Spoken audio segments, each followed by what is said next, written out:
Many people are not sure whether or not they're suffering from narcissistic abuse. Cognitive dissonance and the confusion that goes with abuse can have a lot to do with this. This is exactly what today's video is all about: the awareness and solutions to empower you up and out of narcissistic abuse. Please know this video is about absolutely any narcissist in your life. All the signs apply to any toxic relationships such as a spouse, lover, family member, neighbor, or friend, anyone. So without further ado, here are 8 signs to know that you are suffering narcissistic abuse. 1. Your relationship is not kind, caring, or sane. Toxic relationships can be very confusing at times, making it difficult to know who is who in the zoo. This happens because a toxic person will spin it back on you, blame you, and will not be accountable. Remember, if someone hurts you and is not capable of a genuine apology, and you keep hanging out with this person, they'll continue to hurt you. They'll never be remorseful and of course will continue the same behavior. The truth is, people either have a decent character or they don't. You can't change them for who they are. People like this simply do not have the resources to grant us a healthy, loving, and happy life, but we do. 2. You're dealing with immature behavior and give up pieces of yourself to comply. A hallmark of narcissistic relationships is the person gets bent out of shape on hairline triggers that mature adults just don't get upset about. Also, they believe they're entitled to and expect preferential treatment and can be nasty, demanding, punishing, and even explosive if they don't receive it.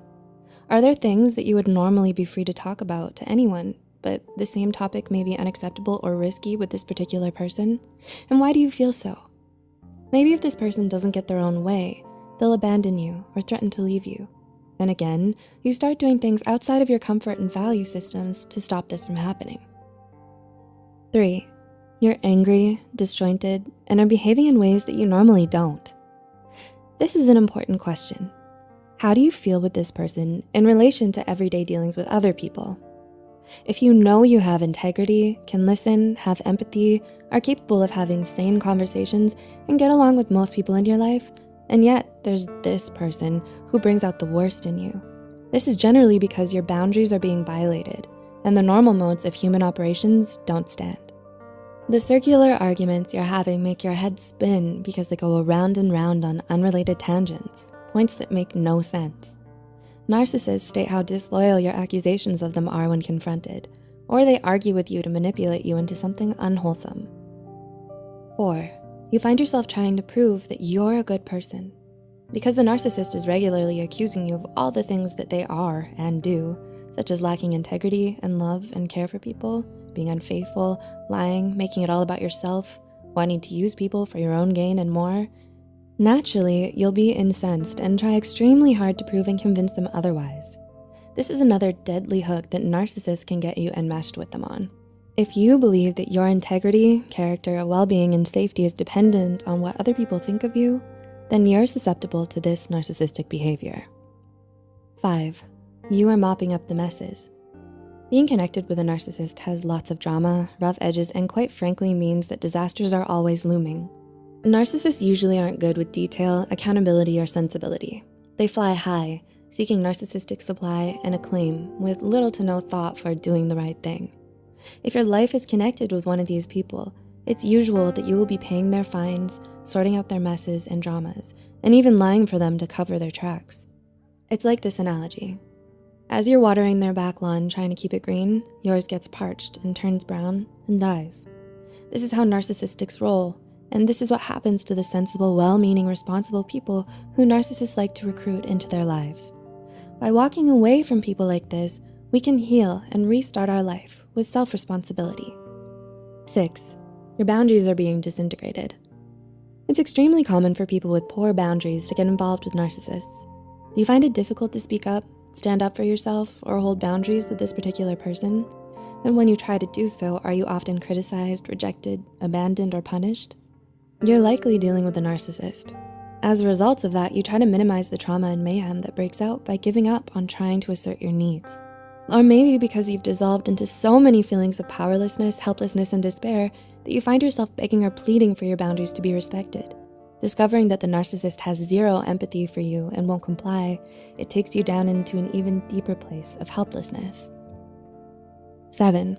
You feel addicted, disjointed, and manic. A perverse addiction happens with narcissists. This is also known as trauma bonding. To find out more, you can check out the links in the description. Do you feel manic and unable to stop trying to contact or hook back up with a narcissist? Even when you know how much you continually get hurt by doing so? We can be horrified by how addicted we are to someone who treats us so terribly. It just doesn't make logical sense. It is, of course, very serious when it gets to a stage where we simply can't talk ourselves out of doing the actions that we know are putting ourselves back into the fire to get burnt again.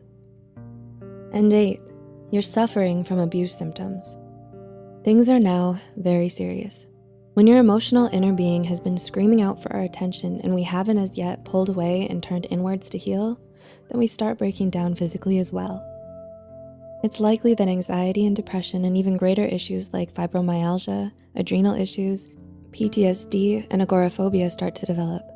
You lose interest in the activities, people, and self-care that used to grant you energy, as the toxic person in your life takes up more and more of your energy and focus. The shame and pain become so great that we may start hiding out from the world, lying to people, covering up, and feeling even more isolated in our traumatic feelings and symptoms. This is when we have to ask ourselves, how bad does it have to get before we awaken to the truth? There are varying degrees of narcissism, and there are also people who can just be clueless and selfish, but not necessarily afflicted with narcissistic personality disorder. If someone in your life does not share your values and doesn't care for your feelings, then this is not a healthy relationship for you. As soon as we try changing other people, it's time to pull away and say to ourselves and them, this is who I am and what I need for us to continue. We may lose a lot by leaving, as many of us have. However, by leaving, we can achieve the greatest gain. Finally turning inwards to integrate with ourselves so that we're in a position of wholeness and can be in control of our choices and have the power to look after ourselves and create a happy, healthy, and truly loving life.